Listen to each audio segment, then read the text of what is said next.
Pause for a moment and examine your last 24 hours. What did you feed your mind? News alerts about crisis, opinions disguised as facts, complaints from coworkers, sarcasm from social media.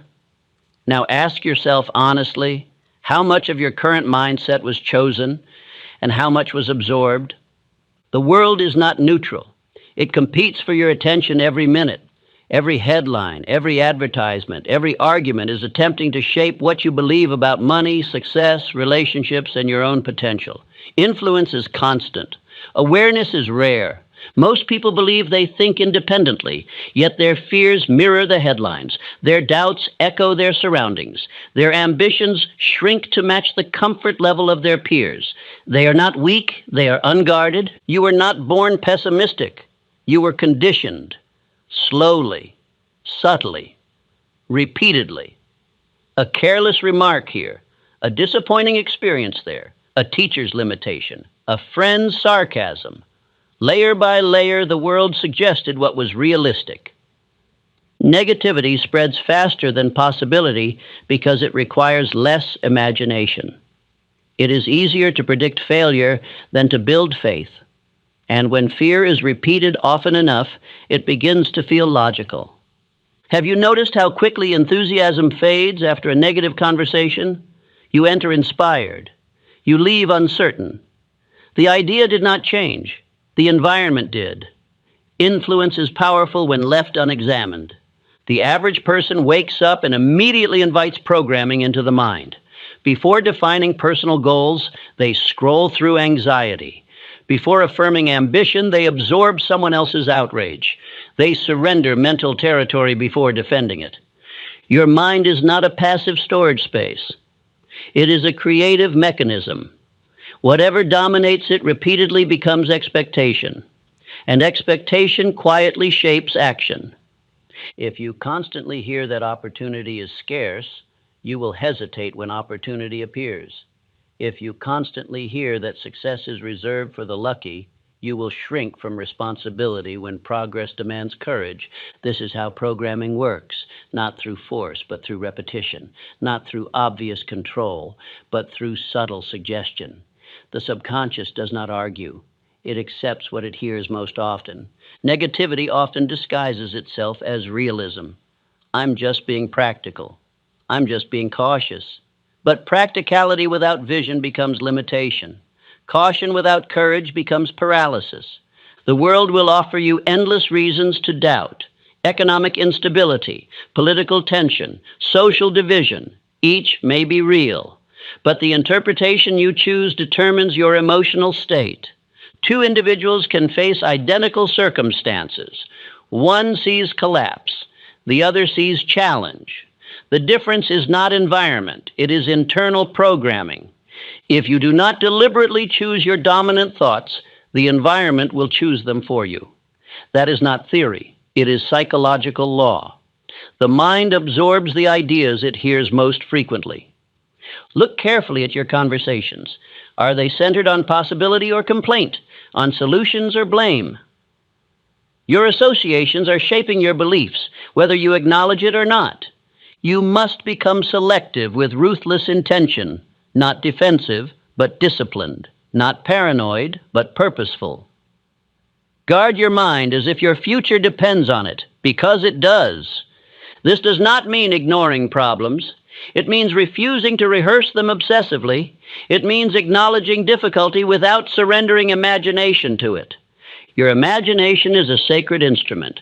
When negativity dominates it, fear grows vivid. When possibility dominates it, strategy becomes visible. The same faculty produces both anxiety and ambition.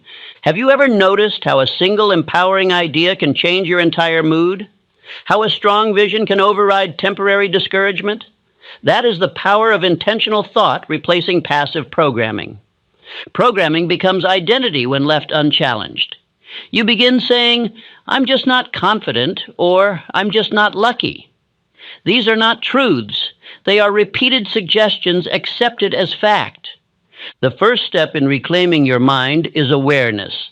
Recognize when a thought did not originate from your definite purpose, but from external repetition. The second step is substitution. Replace fear-based narratives with deliberate affirmations of capability. Replace complaint with constructive planning. Replace doubt with disciplined belief reinforced daily. Belief is strengthened through repetition.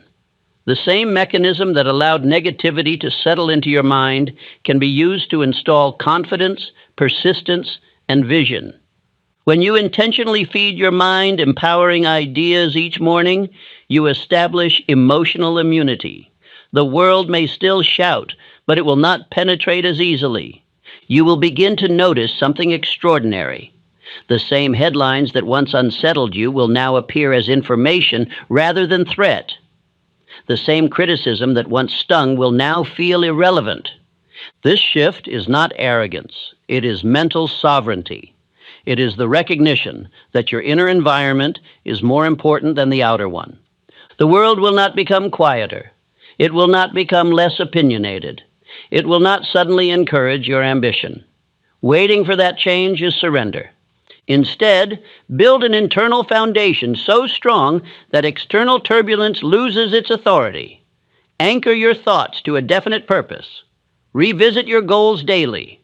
Surround yourself with voices that reinforce growth. Energy follows attention. If your attention is scattered across fear, your energy will feel weak. If your attention is focused on creation, your energy will feel directed. You cannot prevent exposure to negativity entirely, but you can control dwell time. Do not allow passing information to become permanent belief. Your future is shaped less by events and more by interpretation. Interpretation is guided by dominant thought. Dominant thought is guided by repetition. Repetition is chosen.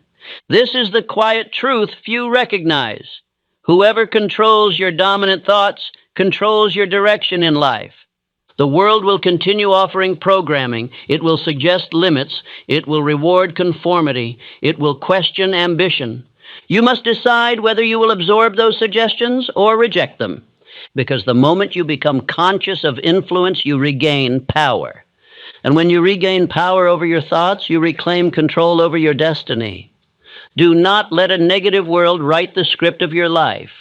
Write it yourself with intention, discipline, and belief that no external noise has the right to define what you are capable of becoming. After examining your recent hours with honesty, you will discover that much of what you call your thinking has been furnished by repetition rather than reflection. You may believe your fears are personal conclusions, yet in many cases they are echoes. Echoes of remarks heard often. Echoes of warnings repeated.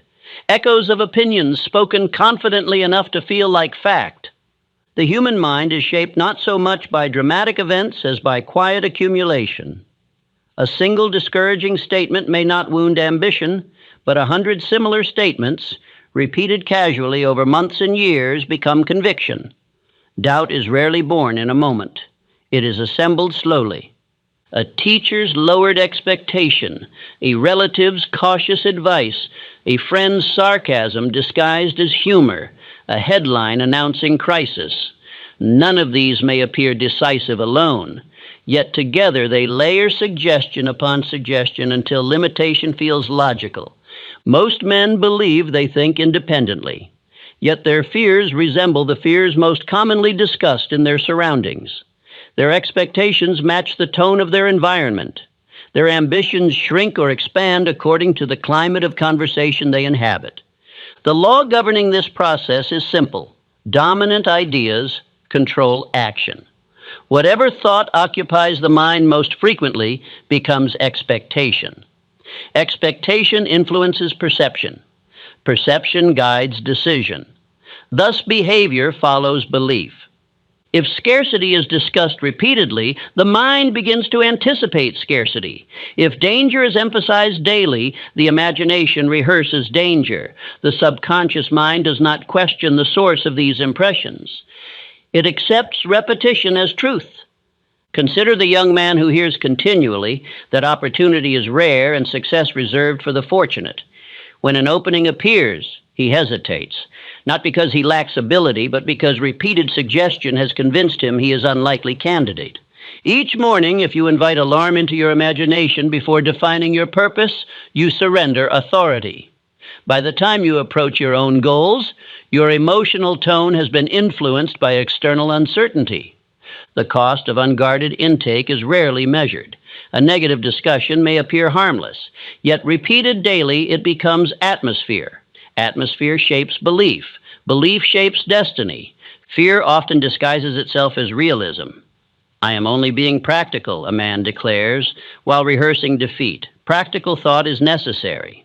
Yet when practicality is stripped of imagination, it becomes limitation. The first act of mental sovereignty is awareness. Pause when a discouraging thought arises and ask, did this originate from my definite aim, or was it borrowed from repetition? Awareness weakens unconscious influence. When you examine the origin of your thoughts, you reclaim territory. The mind ceases to function as passive recipient. It becomes selective gatekeeper. It accepts what aligns with purpose and rejects what contradicts it. Say to yourself, I examine my thoughts before accepting them. I reject suggestions that weaken my ambition. I choose ideas that strengthen my purpose. This declaration is not mere comfort. It is discipline. It requires that you challenge automatic reactions.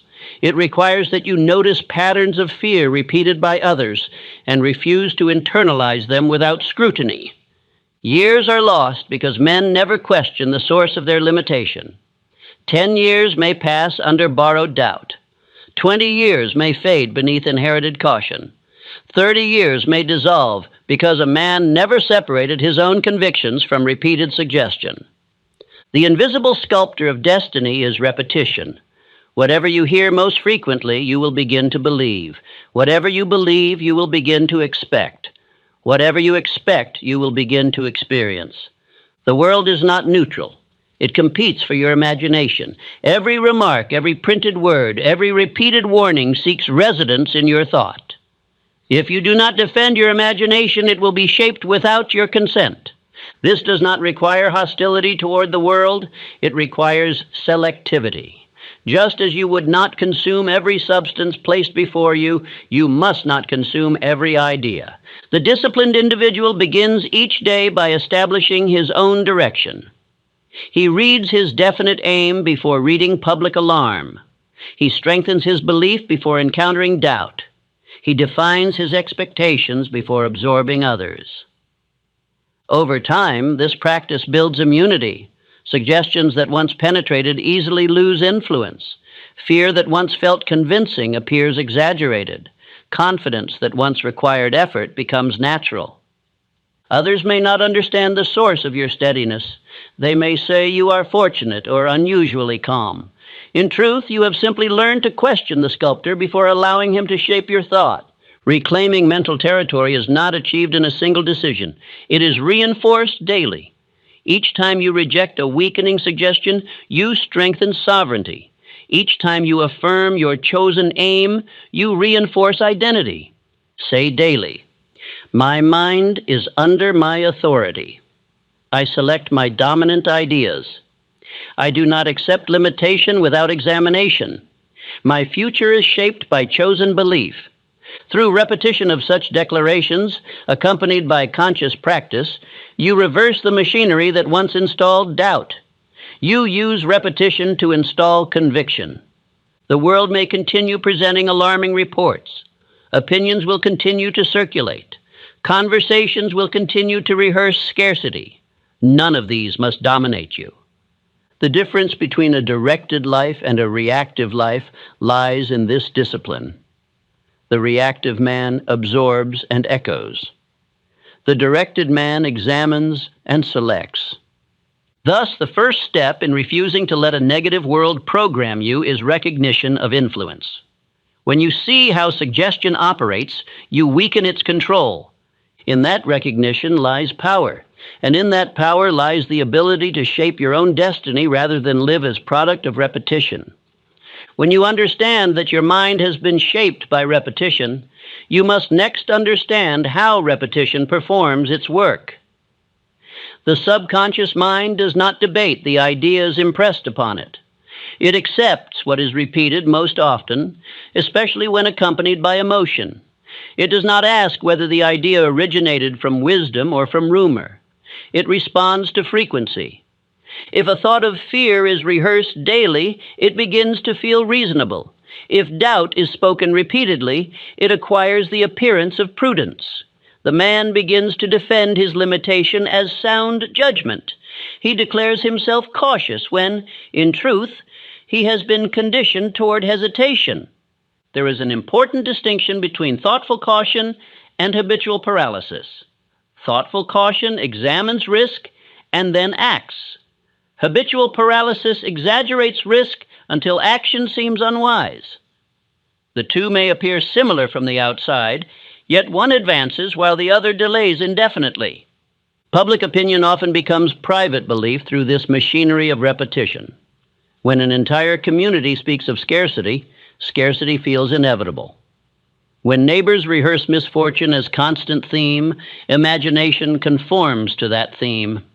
Without deliberate resistance, the mind adapts to its surroundings. Imagination, which should be servant of ambition, becomes servant of anxiety when repeatedly fed images of threat. The same faculty capable of producing strategy and invention becomes instrument of rehearsal for disaster. Consider those periods in history when pessimism prevailed. During economic decline, the majority withdrew in fear, yet a minority invested boldly. Andrew Carnegie expanded during adversity because he refused to adopt the dominant narrative. He substituted faith for prevailing doubt. Henry Ford, when confronted by widespread skepticism, did not allow public caution to define his ambition. He examined facts, yet refused to magnify fear. His resistance to popular pessimism saved years of delay. The principle that protects you is substitution. When a weakening thought enters, you must not merely attempt to suppress it. Suppression strengthens it.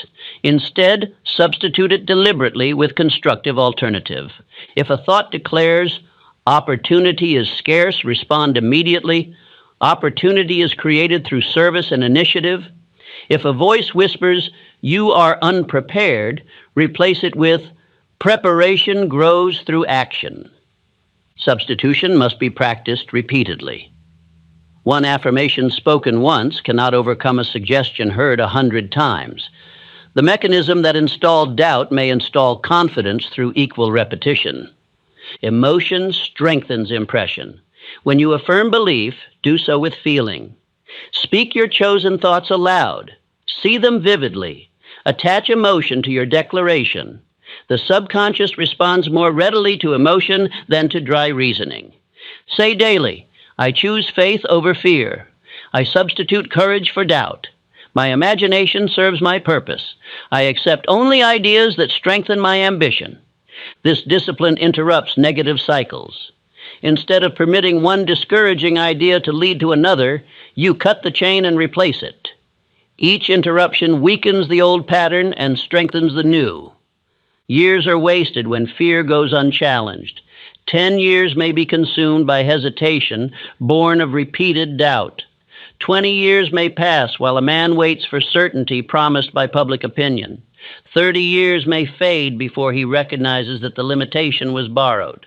The disciplined individual refuses to inherit pessimism. He evaluates facts without surrendering imagination. He accepts caution where necessary, yet rejects paralysis disguised as prudence. Notice how swiftly a repeated thought becomes automatic. At first, you consciously replace fear with faith. Later, the replacement occurs almost instantly. Eventually, confidence becomes reflex. Others will perceive this change. Where once you echoed discouraging remarks, you now respond with possibility. Where once you hesitated under alarming reports, you now assess calmly. They may describe you as unusually composed. In truth, you have mastered substitution. Repetition is neither enemy nor friend by nature. It is instrument. In the hands of environment, it installs doubt. In your own hands, it installs